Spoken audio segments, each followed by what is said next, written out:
week's video is a sequel to one of my previous videos about weight loss and weight management. 1/3 of people are trying to lose weight at any given moment, while 1/3 of new diets fail, and 90% of New Year's resolutions are given up within the first 3 months. A common cause for this is that people are often lacking the nutritional and exercise science knowledge that will really allow them to achieve their goals. I hope you find great value in the video, and be sure to hit the subscribe button for more informational videos regarding physical therapy and how they can improve your life. It's important to realize that it takes 20 minutes of light to moderate exercise to enter into what's called the fat burning zone. So before you do whatever you like to do for exercise, go for a walk, go for a light jog for about 20 minutes. This will allow you to enter into that fat burning zone and allow that time to be much more beneficial to help you reach your weight loss goals. It's important to first realize that by working on large muscle groups, you will best stimulate your metabolism and stoke your inner fire of weight loss and weight management. What this will do by stimulating your metabolism is allow you to burn more calories even while you're resting, while you're working, while you're sleeping. Exercise between 70 to 80% of your heart rate max to achieve the greatest gains. You take 220 minus your age to find your heart rate max. 70 to 80% of that is really your target zone of where you want to work to achieve the most gains. You want to work on 45 minutes of moderate level intensity exercise every day. In addition to that, I would take 3 days a week where you're spending 90 minutes working on moderate to higher level exercise. There are many different exercises that you can use for weight loss and weight management. The ones that I'm going to be choosing today are easy to perform in the home and do not require much space, as you can see. The first and most foundational is a squat.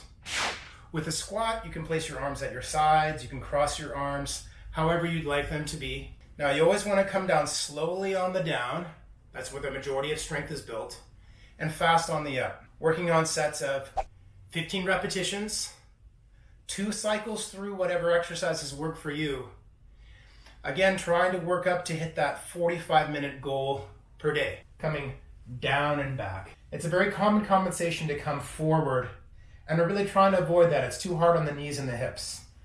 Down and back, like we normally sit. If the squat is feeling easy, squat down, feet about shoulder width apart, curl up and overhead press. So again, squatting down, standing up with a curl, overhead press. Again, it's all about whole body movements, large muscle groups. Now there's many different exercises you can choose. If you want to have them be more core focused, refer to one of my previous videos, which will show you more about advanced core stability exercises to both manage back pain and to get more stimulation to help you with your weight loss goals. The next exercise I'll cover today is a lunge. A lunge is both functional and effective for weight loss and management because you work on the large muscle groups of the quadricep and the glute. To do a lunge, the most important thing is that you take a large step far enough forward so your knee doesn't go past your toes. There's different levels of the lunge. An alternating lunge, which is what I'm doing right now, which is the easiest level. Going into isolated lunge, or keeping it all on one side. And then you can go into what's called a lunge pump. So coming forward and pumping that. Whatever level feels best to you, that's why it's nice there's so many variations. Yet another variation is to add some weight. So stepping forward and doing whatever variation you'd like, just with some weight in the home. Doesn't have to be dumbbells, can be whatever you have. Looking forward. Now the best is going to be to cycle through these exercises. Do one and then go immediately to the next, cycling through. The next exercise is a bit more advanced. It's called a burpee, and it's definitely a much more whole body exercise. To do a burpee, we want to crouch down, placing the hands on the floor and kick our legs back. You can add a push-up if you want, then coming back, and you can jump at the end. There's different variations of the burpee, such as not adding a push-up, or not adding a clap at the end. So whatever level works best for you. This again is a very whole body movement, and that's exactly what we're talking about with trying to get the most whole body movements to really speed up our metabolism to the greatest degree. Now there's many different levels of a push-up. The first level being the classic, coming down slowly. That's where 80% of strength is built, and then faster on the up. Make sure to go through the whole range of motion to get the most value. If that's too advanced, you can do it with knees down. Walk your hands out a little bit further, coming down and back. And if that also feels too advanced, you can work on a wall push-up.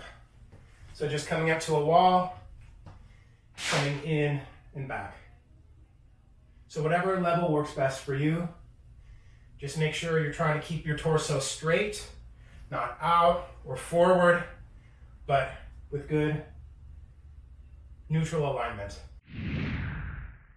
The multi-billion-dollar food industry has created a lot of information and advertising that's very misleading to the common consumer and has added in part to the obesity epidemic that we face today. To maintain your weight in the best way and to get the most out of a healthy life, you want to focus on evidence-based approaches to nutrition. My personal hero in this quest for knowledge has become Dr. Michael Greger. One of my favorite books, How Not to Diet, provides a great wealth of information on this subject, and I highly recommend this book. I also recommend the book How Not to Die, and he can also be found on nutritionfacts.org. First thing to understand about healthy weight loss and management is that it should come gradually and slow, about 1 to 2 pounds per week. The body has an amazing job of maintaining a steady state weight through the internal weight bank. Now what this relates to in your life is 1 pound is 3,500 calories. So if you divide that by 7 days, you're left with 500 calories a day to either increase your exercise to achieve that or reduce the calories you're taking in. Next up is the extreme importance of fiber in your diet.